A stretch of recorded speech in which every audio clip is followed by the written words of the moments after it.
नमस्कार दोस्तों, कैसे हैं आप सब लोग। उम्मीद करती हूँ आप सब लोग ठीक होंगे। आज मैं फिर हाजिर हो गई हूँ एक नई जानकारी के साथ। दोस्तों, आज मैं बताने वाली हूँ चैत्र के नवरात्र 2025 के दूसरे दिन कौन से स्वरूप की पूजा करी जाती है और माँ को कौन से रंग के फूल चढ़ाए जाते हैं और माँ को किस का भोग लगाया जाता है, जिससे माता की कृपा हम पर बरसे और माता हमारे घर पर सुख समृद्धि और अपनी कृपा बरसाती है। तो वह कौन से फल और कौन से फूल, कौन सा भोग और कौन सा मंत्र है, इस वीडियो में आज मैं आपको बताऊंगी। तो वीडियो के अंत तक अवश्य बने रहें और बिल्कुल भी स्किप ना करें। अगर आप स्किप करोगे तो बहुत सारी चीज़ें मिस कर जाओगे। तो दोस्तों, करते हैं स्टार्ट। क्योंकि माना जाता है पुराणों में, शास्त्रों में, नवरात्रों के 9 दिन माँ धरती पर, दशहरे के दिन तक माँ धरती पर भ्रमण करती हैं।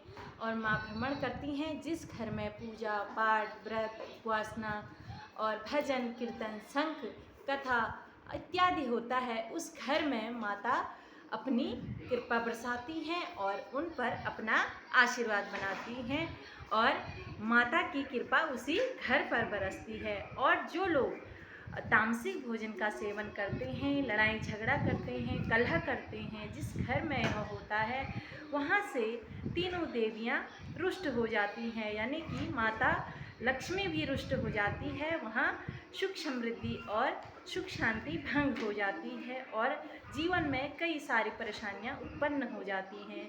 तो इसलिए आप नवरात्रि में सात्विक भोजन का सेवन करें, तामसिक भोजन का सेवन ना करें और घर पर लड़ाई झगड़ा कलह जैसा माहौल उत्पन्न ना करें। तो आपको यह करना है। चलिए करते हैं स्टार्ट। दूसरे स्वरूप माता का कैसा है।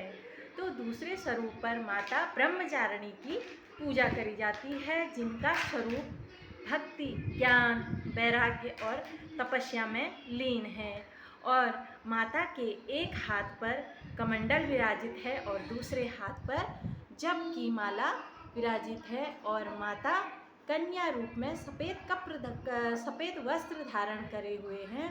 और माता, हाँ, जो लोग परिश्रम करते हैं तो वहाँ सफलता अवश्य मिलती है, यह माता दर्शाती है। जिस प्रकार माता ध्यान पर मग्न होती हैं वैराग्य होकर, और माता ये दर्शाती हैं कि जो इस धरती पर परिश्रम करता है, मेहनत करता है और सत्यता और न्याय पर चलता है, तो माता वहाँ अपनी कृपा दर्शाती हैं। और जो भक्त सच्चे मन से माता की उपासना करता है और सच्चे भाव से माता को जो भी अर्पण करता है, भाव से अर्पण करता है, प्रेम पूर्वक करता है, तो माता अपनी कृपा यानी कि विद्या और ज्ञान बरसाती हैं। क्योंकि माता को ज्ञान की देवी भी कहा जाता है। क्योंकि अगर हमारे पास ज्ञान होगा, बुद्धि होगी, तो हम ज्ञान और बुद्धि के कारण ही जीवन में सफल होंगे। हर इंसान अपनी बुद्धि और अपने ज्ञान के कारण ऊंचाइयों को छूता है। तो माता ब्रह्मचारिणी को ज्ञान और वैराग्य की देवी इसलिए कहा जाता है क्योंकि माता तपस्या में लीन रहती हैं।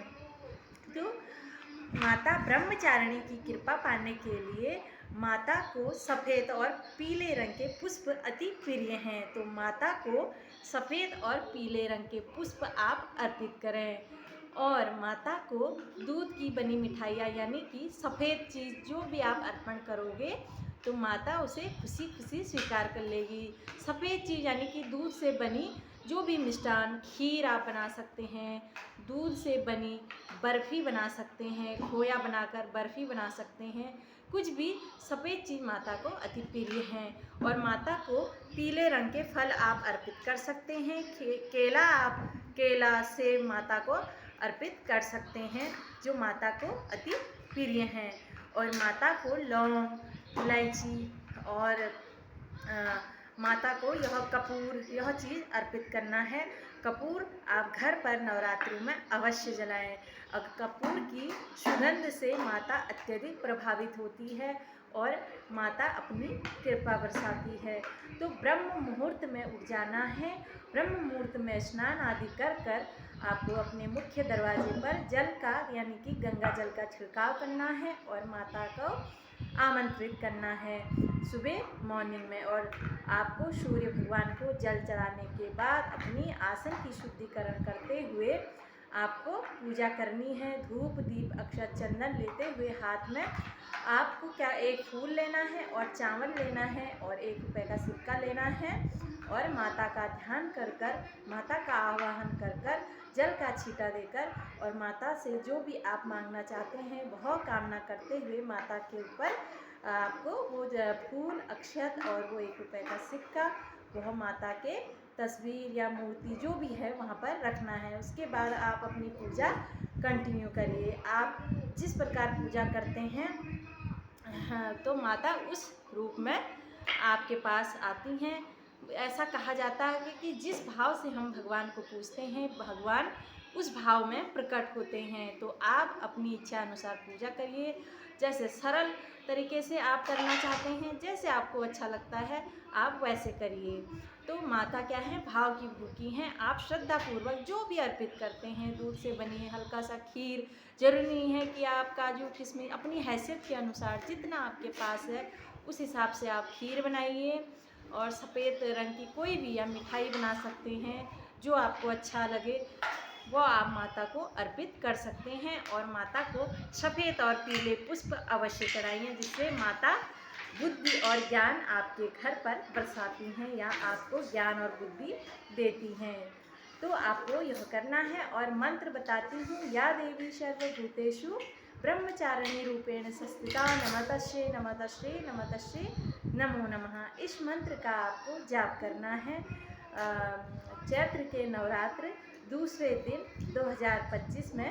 तो इस मंत्र का जाप करते हुए माता ब्रह्मचारिणी का ध्यान करना है और ध्यान करते हुए कथा अवश्य पढ़ें। अगर आप व्रत करते हैं तो आपको कथा अवश्य पढ़नी चाहिए, अगर नहीं करते हैं तब भी आप पढ़ सकते हैं। सुबह आपको कथा सुबह या आप अभिजीत समय में भी कथा पढ़ सकते हैं। अपनी इच्छा अनुसार, अपनी सहूलियत के अनुसार आप कर सकते हैं। तो आपको यह करना है। आई होप मेरी जानकारी आपको पसंद आई होगी। अगर आपको मेरी जानकारी पसंद आए तो कमेंट में जय माता दी अवश्य लिखें। और तब तक के लिए राधे राधे, जय माता दी, श्री शिवाय, नमस्तुभ्यम।